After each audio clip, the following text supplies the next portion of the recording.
Bagi formulir bersama PT DPP dan kerjasama dengan PPS Utaraja untuk bulan Agustus kegiatan kita. Mungkin ada sedikit tanggapan, harapan ataupun kesan Bapak terhadap kegiatan. Alhamdulillah, yang pertama dulu terima kasih kepada kawan-kawan di pengujian dan harapan luar kanan tolak JKP ya.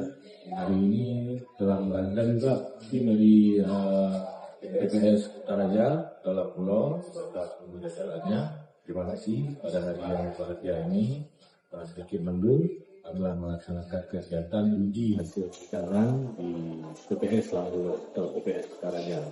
Dan alhamdulillah dari 10 sampel dan juga dari yang dari 10 pengusaha atau pelaku usaha perikanan di PPS Lampung, alhamdulillah hasilnya negatif, artinya tidak mengandung formalin.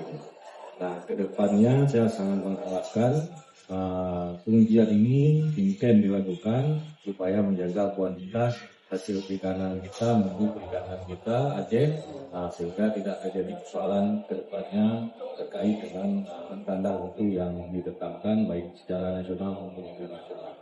Dan juga saya mungkin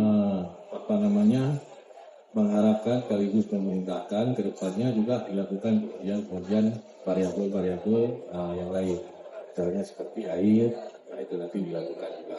Nah, mudah-mudahan dengan adanya pengujian yang dilakukan oleh rekan-rekan dari lab, produk perikanan kita mutunya terjaga dan juga bebas dari zat-zat yang berbahaya. Terima kasih.